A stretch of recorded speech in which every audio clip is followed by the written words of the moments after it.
Hello, everybody. On behalf of our host, Benzinga, and I think I'd just like to say welcome, good afternoon, and just thank you for joining us. Before we start, just a big shout out to the whole Benzinga team and all the wonderful work you do behind the scenes. Just another good event going on. My name is Oz, and I have the privilege of moderating today's panel.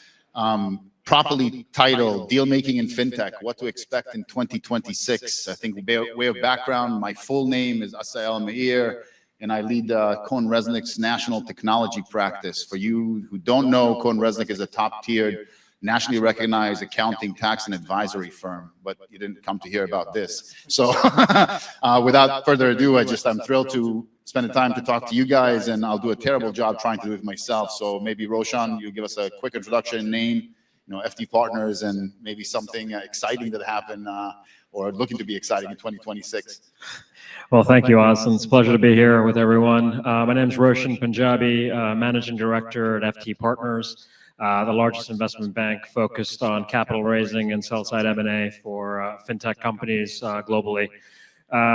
Big trend or big prediction, I guess. It's been a group therapy session for fintech M&A for the last 2-3 years. So anything from troughs, right? But yeah, very excited about where we're headed into 2026. Even already starting to see some of the seeds planted in this year. But we're looking for very excited for where we're headed. We can see a lot of the themes starting to play out, which I'm sure we'll talk about here. But excited to be here. Thank you again. Sean? Thanks. How's everybody doing? Hope you're enjoying a good conference. My name is Sean Kozak. I'm the CEO of TickBlaze. We're a multi-asset trading platform that's broker and data agnostic. Looking forward to talking about lots of stuff in deal making and acquiring and building and different verticals for different companies. So just glad to be a part of the Benzinga events. I know it's a good place for us to network and form some strategic partnerships and meet a lot of familiar faces that we're always on Zoom calls with every day, every year, right? So just glad to be here, guys. Yeah. Fantastic. And Pierce? Hi, guys. Pierce Crosby. I'm the founder of Merchant 7, which is not a merchant bank, even though the name suggests it, but we are more of just a consulting and advisory firm. We do specialize in trading tech and fintech, so we look up to the greats like, obviously, FT Partners, one of the best of all time.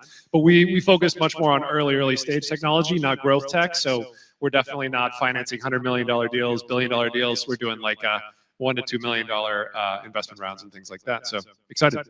Fantastic. So let's kick it off. Roshan, maybe you'll take us there. I mean, how about you reach out in that back pocket and pull up that crystal ball and let us know what you think are the biggest themes, trends, stuff expected in 2026. Do you think the traditional IPO market is dead? Do you think maybe it's a resurgent of direct listings and SPACs?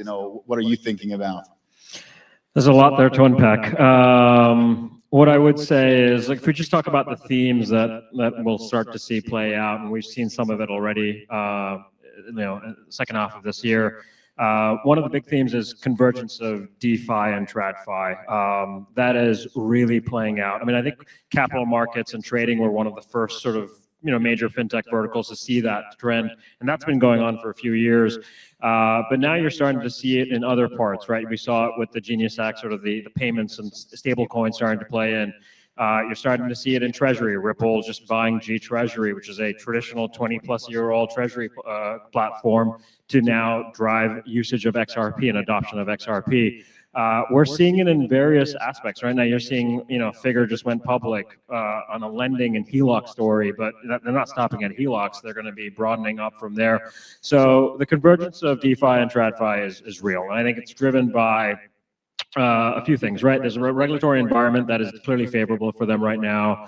The Trump administration has definitely made that a big part of their story here as well. And there's a little bit of a FOMO building in, right? I mean, I think these are large companies that, historically didn't have an ability to transact or get transactions done or to raise capital. And all of that is now available to them. So you're seeing all of a sudden, from not hearing about these companies 4 or 5 years ago, from doing anything from a capital raising M&A perspective, all doing multi-billion-dollar deals, Ripple just raising $500 million at a big number. So I think that's going to be a big theme. And I think as part of that, you're going to see a large-scale consolidation. I think the other big theme is there's been if you look at the 22 companies, 23 companies, 24 companies that weren't able to really find an exit or a liquidity event or just sort of bridge their way to wherever they are today. I think there's a realization at some level that, you are who you are at this level, and the investor universe associated with those companies as well is now realizing that, you're either going to make it to being an IPO company, or we're going to find an exit at some level. And I think that is a realization that is now played in and playing out, which then turns into more realistic valuations for a lot of these companies that maybe did not transact or were not, and are not really able to raise as investors focus on the next big thing, the AI themes and so forth. Which means that there are now great companies that maybe won't be IPO companies, but are great assets within other larger companies, right? And so I think we're just starting to see some of that play out. And so, again, I don't want to take all the oxygen here on just themes that I'm seeing, but just two big ones that I think are really going to play out next year as we see the window starting to open up. I know we didn't talk about the IPO, but we'll get there, I'm sure. We'll get there. I mean, anything to add, Sean, Pierce? No, I mean, I think what's really interesting that maybe wasn't mentioned in the thesis is you do have a lot of venture firms that have raised a lot of money, and if they cannot raise an additional 500 million, as some firms have, VCs are coming up on 10-year horizons, and ultimately they have to return cash to investors at some point. A lot of those firms are going to be looking for homes, and that's when you see, companies like Zero Hash, as an example, good business, but whether or not it was actually going to go IPO was very unclear, like very undestined. And so that business is now being bought by MasterCard for, I don't know, some insane number. I'm not sure the exact multiple, maybe 6 billion or something like this. But ultimately, so a lot of these businesses are very available for sure. And I think a lot of investors, especially in the VC world, are getting a little like antsy, if you will, about liquidity prior to, say, maybe a new cycle top, if that was to happen. But in general, I would say I don't really see any near-term kind of topping, if you will, because we do have a regulatory regime that is so radically different than we have in the last couple of years, and that is just feeding a lot of new investment in the space in general, especially in capital markets, which previously has been hamstrung a little bit in terms of opening up new pools of capital or new pools of liquidity and risk. So I do think in general you're going to see a lot more risk, and then a lot of M&A around kind of owning the rails of corporate finance, whatever those might be, because they are evolving and changing quite a bit, which is honestly very exciting for a lot of firms who a couple of years ago thought crypto is interesting, but could we actually think of it as a core component of our business? So that's changing a lot. Yeah, you downloaded a lot there. I think probably the best thing I took out of you is valuations are coming down. I don't know if I read that right. That's reading into it. I'm not sure that's what I said.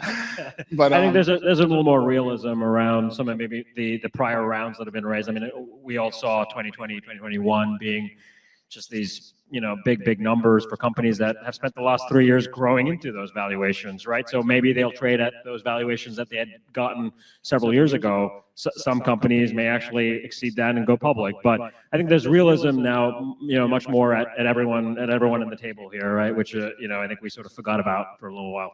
And this is a great segue. I think, Sean, your background is a little bit different because both came from an entrepreneur and building those businesses, and then being very acquisitive, I think, recently. So would love to get your perspective, especially with the valuation theme in mind. What do you see kind of like in today's market environment, dealing with build versus buy versus maybe joint venture?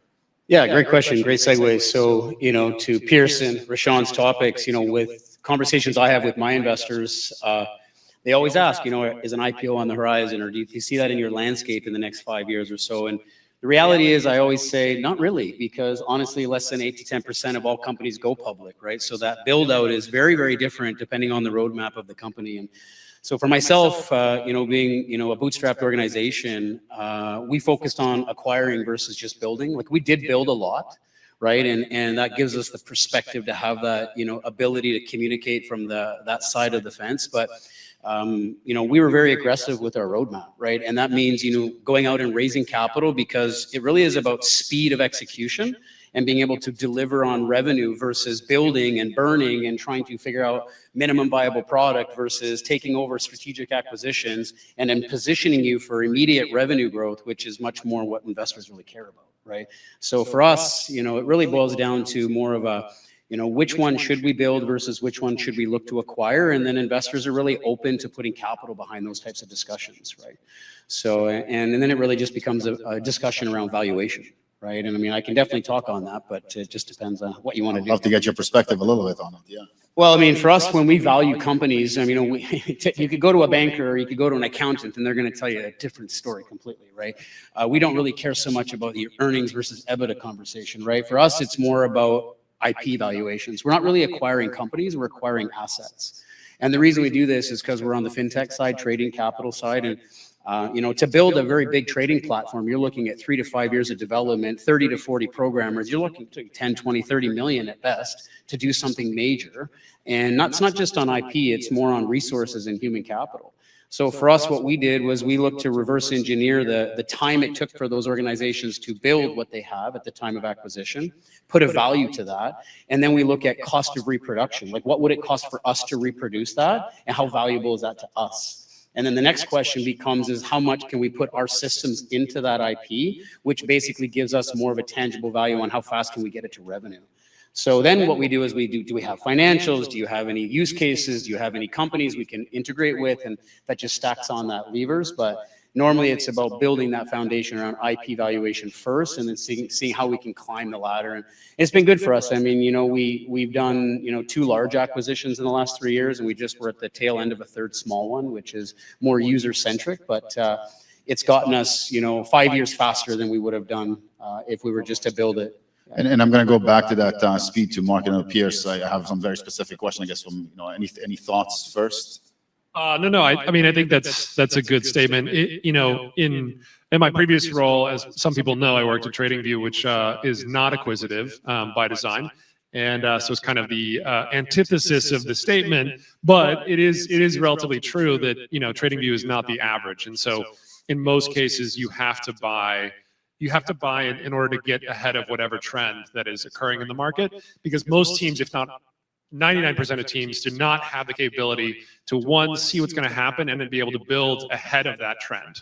And so you have to be, you know, very flexible and open to the idea of buying assets as well. Yeah, I think I'll echo that as well. And I think we talked to a lot of the sort of more incumbents across the broader capital markets, fintech landscape, and it is sometimes shocking to me at how bureaucratic and slow they are to sort of innovate, right? I think it takes layers and layers of people and approvals to even just build a minimum viable product, and even then, it takes years, right? And so I think if those holes existed 3-4 years ago and they weren't able to sort of work through those on their end, whether it was, you know, their stock price had been down, or whether there was impact to sort of their ability to make some moves in the last few years, given valuations and so forth.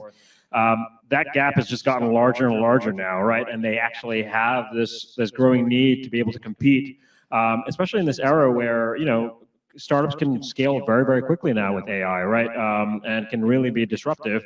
They have to be sort of more thoughtful about how they compete in this new world. And I think that's where, you know, as bankers, we try to spend a lot of time understanding where their pain points are, what they're focused on, what they're thinking about, and then playing that matchmaker role effectively, right? With potentially finding the right companies that slot in and meet that business objective that maybe they'll never be able to sort of build organically on their own. Thank you for that. I mean, there's a few things I would follow up, but I want to go back to Sean's point, and maybe Pierce, you get your take on it. I mean, how do you, in your role now, advising, you know, boards in M&A transactions, and certainly your background in brokerage tech and wealth tech, I think how much appetite, or how do you advise a board about making an investment into an IP, an asset, an algorithm, rather than potentially even, you know, a traditional company with a CEO, and you're really buying an algorithm, you're not buying a customer list or such? Yeah. I mean, in terms of the advisory we do today, we don't deal with a lot of, I'd say, like IP or say next gen type products, et cetera. We're more bolting on what I would consider to be kind of run of the mill standard technology to kind of build out more of a comprehensive portfolio suite. A lot of times, especially what's happened in the last decade, is a lot of fintechs will build very, very discrete, simple products. So say one use case products. But that is maybe not reflective of a business. It's reflective of a very specific type of product. But I'd say the more common theme that we're seeing, people are rolling a lot of products together. And so you want to kind of start focusing on building a portfolio suite rather than a very distinct, narrow product. And so a lot of what we try to do is analyze how these very kind of dumb old school products benefit a roll-up strategy, or ultimately how would 3 or 4 of these small businesses bolted together actually catalyze what they do more meaningfully to compete in the field. Because you're competing with the likes of TradingView, which is the everything store. You're competing with the likes of Robinhood, which is now the everything app, right? And so if you are planning to be like a consumer focusing platform, which is kind of what I focus on, you need to really have a giant breadth of technology at your disposal such that people don't, churn and go to other products very quickly. And so in Sean's example, Sean, started with a very distinct product, but realized there were many, many places where people spun off to do other parts of what his workflow could be, and then basically bolted on products to kind of like make it a more comprehensive approach. So that's what I'd say in general. It's very hard to honestly give any kind of like forecast or advice on AI products and things like this, because, 10 months ago, I'd be like, buy a data center. And, like today, it's like, no, buy a large language model. So who knows? So I mean, that's, I'm going to put words in your mouth. I think you said 2026 is going to be the day that AI companies are going to be the selling point. You're going to get an acquisition of just an AI algorithm instead of a full-on company. I appreciate that. Roshan, going back to where you started off about convergence of AI and any particular sub-verticals within fintech. Fintech is such a big space that you think are going to be really prime in 2026 to be disrupted with this convergence.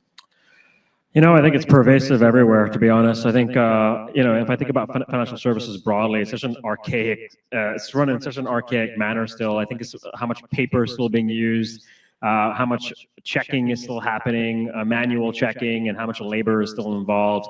AI should solve or help solve a lot of those aspects and speed up, right? The fact that we're still running on, still have this more, you think about the markets and how they're run today, right? And just how many people are still involved in day-to-day trading on the market maker side. It's incredibly manual still, right? I think there's a level of automation that I expect AI to drive. I'm not going to sit here and say AI is going to solve all our problems. I think it'll come with other challenges as well over time.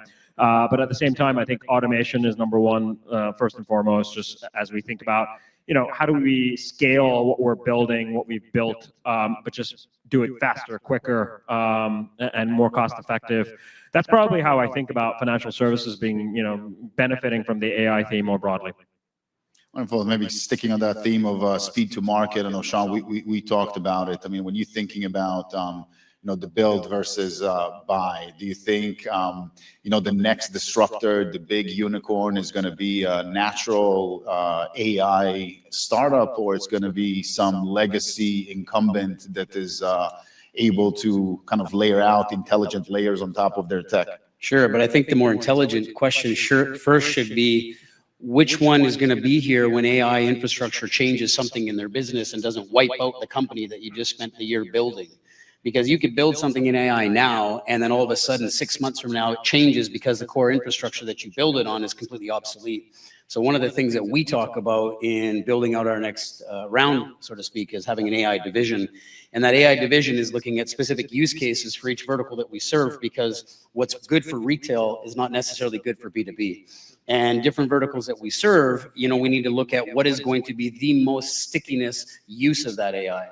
Right? You could build a lot of tools for a business using AI, but that doesn't mean it's going to keep you really, really making a lot of revenue, or it's going to be really, really good for infrastructure on that business. And so one of the things that we look at is what is the primary use case that can shorten the cost of human capital, and then ultimately at the same time increase revenue by keeping retention very low, right? Or keeping churn very low with retention high, right? So, for us on the retail side, traders are very independent breeds, right? They only really care about their own vested interest. They want to make money, they want to go live their lives, right? It's a very different discussion than talking to proprietary trading firms or even brokers whose primary mandate is risk and payouts, or risk and B-booking or A-booking traders, right? So there's a lot of different conversations we have with AI, And I think the two primaries that we're looking at right now is how do we service the retail market, and then how do we service proprietary trading firms and brokers that are looking to basically use risk forecasting to profile their traders, because it's really a major part of how they can become a much more lean and more profitable organization.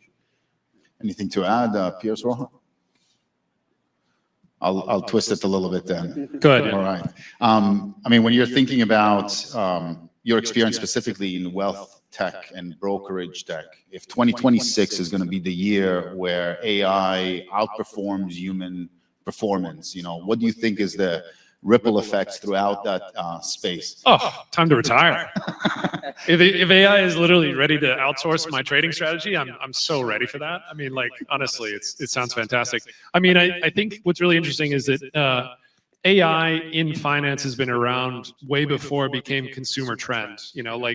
I mean, I used to sell data for StockTwits back in the day, where we were selling like an enterprise data feed, which I think they're actually relaunching now.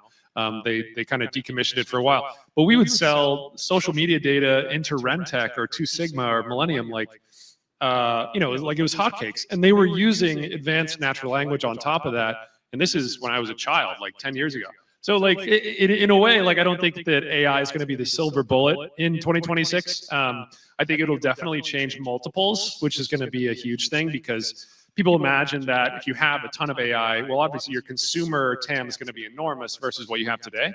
But I mean, companies like TradingView have got, to 7 billion without any AI. And so it's definitely changing. Yeah, go ahead. Yeah, no, it's interesting, right? I mean, I just saw OpenAI did a deal themselves in their first fintech deal, I guess, in the wealth tech space, right? Trying to buy a small business. I'm more like an acqui-hire, but really around a wealth advisory capability, right? It's interesting, right? I mean, I think there's maybe a more historical view, like you better be best of breed and own your space and do a really good job. And now you've got these large infrastructure players that can play in multiple areas. And the way that AI sort of works is you can be very personalized to that individual, but if you have enough there in the tech stack, right? And so it's a little bit of like, and I'm part of being the audience here and watching as well, as like, who's going to win? Are we going to have these more verticalized sort of AI players where they focus on do the best job and that's a winner? Or is it a more horizontal platform where you have enough plus the LLMs to win the day? And I think it's something to watch in the next couple of years. And Sean, your perspective on exactly that? Do you think it's going to be more a vertical or a horizontal? I think any business that's trying to grow, if they don't incorporate AI, I mean, they're really not listening to what the industry and the world's saying, right? But at the same time, I think that companies need to be very careful how they strategize integrating AI into their forecast, because, I mean, AI is changing so rapidly that, like I go back to my original comment, is that businesses need to focus on how to grow and scale their business. And if they build things that create them to go backwards because they weren't forecasting the actual trends of what's taking place, and it can actually hurt you more than it can help you. And so AI is sexy, it's a buzzword, it's really happening, and it can improve systems. But that's like, to Pierce's comment, TradingView built a massive company without AI, right? So, I mean, it's not the replacement to a good business, but it's an add-on that, if done correctly, can really help scale infrastructure. And if you think about like the front end versus back end impact of it, I mean, where's your bet on as to where the bigger impact is? I think the bigger use case is on the B2B side. I mean, B2C is a very, very big part of our business roadmap, but B2B bring in lots of traffic. So our partners bring in lots of retail users. So building infrastructure to service their needs first will basically indirectly, transfer over to the retail side through that process. Yeah, I was going to say, in terms of the B2B side versus B2C, like consumer fintech, it'll always be about good design, right? Robinhood is the best example of that. But in terms of AI, like we invested in a company called Voter, which has automated and built layers of AI on top of proxy. So proxy services, as obviously being audit chair in many cases, proxy services is an enormous racket that requires physical paper still. And I mean, it's truly incredible. I mean, like $1 per user per voting issuance. And if you just automate that entire process and build AI on top of that, you can do it for a fraction of a penny. But currently it's always been $1, and that's just the way that they've charged it historically. tearing down that model, which is, as we know, Broadridge and ComputerShare. I mean, they are enormous Goliaths of businesses, but they can't automate their own business. It's that's their cash center. So new AI startups have a great opportunity on the back end, I think, much more than the front end. Yeah, I mean, you talked about Broadridge, talked about ComputerShare. I mean, I still see it in like other parts of the fintech ecosystem too. Like we're still seeing like literally an on-prem to cloud conversion still happening in insurance and banking, right? I mean, like forget AI, we're just getting to like where we were 10 years ago in many industries, right? In many financial services sectors. I think about just how much check usage is still happening in payments, right? 40% of B2B payments are still done via check, right? So as much as like I'm a big believer of where AI is going and how much it's going to automate a lot of where we're headed, I also just think about like where we're starting with some of these verticals and what we're still, trying to just automate and digitize. I think if you can then digitize everything and automate, get it to a place where it's in a place that then AI can just then be an accelerant from there. That's valuable. AI can't accelerate paper, right? And like so that's where we need to sort of like bridge that little bit of that still first. Yeah, and we don't have a lot of time, but Sean, I'd love to pick the last question to you. I mean, if you're thinking, a lot of entrepreneurs in the room, I mean, if you're thinking about the biggest mistake that a founder can make when considering an M&A transaction or a joint venture. I think the hardest thing that I ever experienced as an entrepreneur in the rounds that we've done and just working with investors is turning away capital. I mean, a lot of companies, their mandate is raising capital. And when money's sitting there with check in hand and you have to have strategic foresight to say, that's not smart capital, that's not easy to do, right? When you're sitting there trying to grow and expand and scale and acquire, strategic capital without noise is what you want, right? And that's not always there. It's not always sitting there knocking at your door. It's really about power by numbers. I think if you're looking at raising capital to do strategic plays, you have to make that 100 phone call. You have to do what most people are not willing to do. You have to talk to as many banks as you can, as many investors as you can. But even if money comes to the table, at least have enough patience to be able to go deep into that discussion so you don't bring on investors that are going to basically be, your demise. I mean, I think that's probably the best way to look at it. Gentlemen, thank you very, very much. I think the discussion is awesome. I appreciate it.